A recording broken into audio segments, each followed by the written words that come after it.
In this presentation, we will take a look at multiple choice questions related to bonds, notes payable, and long-term liability. For more accounting information and accounting courses, visit our website at accountinginstruction.info.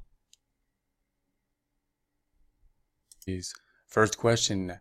A bond sells at a discount when A. The contract rate is higher than the market rate, B. The contract rate is equal to the market rate, C. The contract rate is lower than the market rate, D. It is a normal bond, E. The bond is issued right away. So we'll go through the process of elimination now. A bond sells at a discount when either A, and notice A through C are going to be very much the same here. So A says the contract rate is higher than the market rate, B, the contract rate is equal to the market rate, or C, the contract rate is lower than the market rate. That pretty much tells us it's probably one of those three, which means we can kind of eliminate D and E based on that because it's most likely one of those three if they're all the same except for one word being different. So D says it is a normal bond. And there might be such thing as a normal bond, but we don't usually say normal bond. It's not really a term we're using most of the time. E, so I'm going to cross that out. E says the bond is issued right away. And that might have some implications, but it's not a direct cause. I mean, it doesn't mean something has to be the case if something's issued right away. So we're left with A, B, and C. Let's go through this again. A bond sells at a discount when either A, the contract rate is higher than the market rate, B, the contract rate is equal to the market rate, or C, the contract rate is lower. Now, if it were equal, we wouldn't have a discount or premium. So it really goes down to, is it higher or lower? That's really what it comes down to, those two, and we got to pick between those two.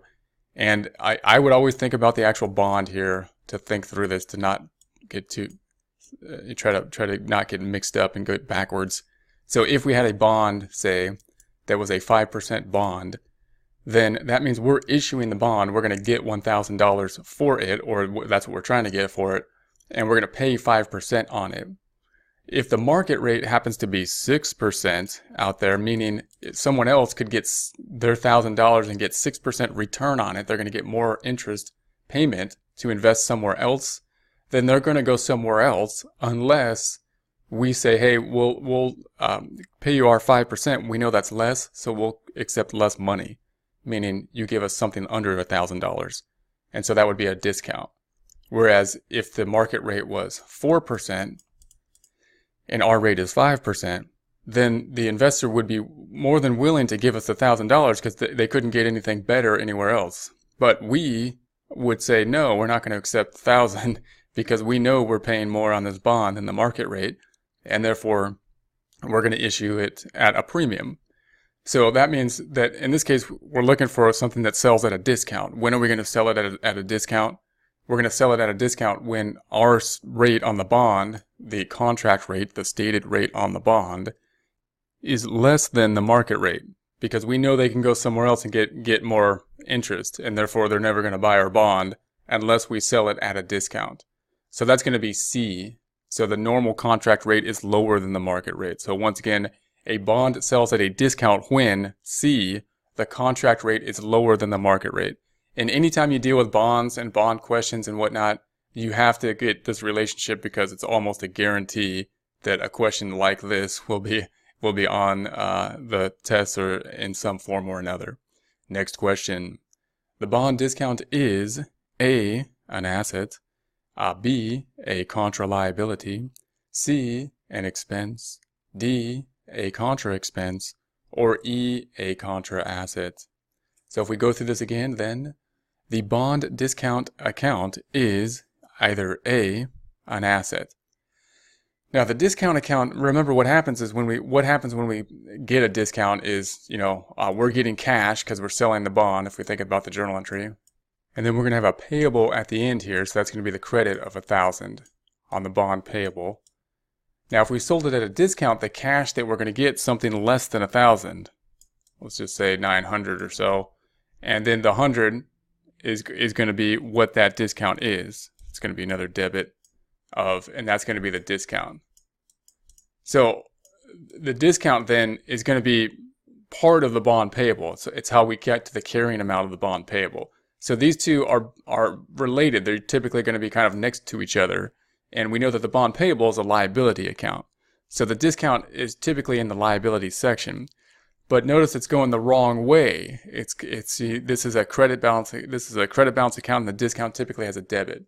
So let's look through these, and given that. So an asset, it's not usually an asset because it's going to be something related to a liability account. It's related to the bond account, which is something we owe because we got cash and we owe it back. So it's not really an asset. A contra liability, that sounds kind of reasonable. So it's some type of liability, you would think. And then C says an expense. Now you might think an expense because, we're going to expense it over time to interest expense. But the bond payable isn't an expense. It's just that we're going to amortize it to an expense over time.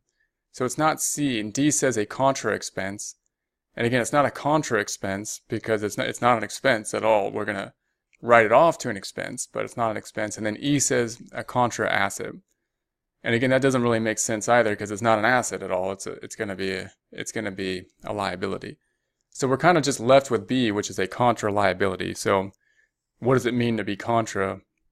It just means that the bond payable is going to be on the books as a liability of the 1,000, and that's going to be a credit. You can represent it with brackets. And then the discount is going to be still a liability, but it's going to be a debit, non-bracketed. So that means that the carrying amount is going to be the difference between the two. So it's still a liability, but it's going the opposite direction as most liabilities. Most liabilities have credit balances. The discount has a debit balance. So final answer, the bond discount account is B, a contra liability. For more accounting information and accounting courses, visit our website at accountinginstruction.info.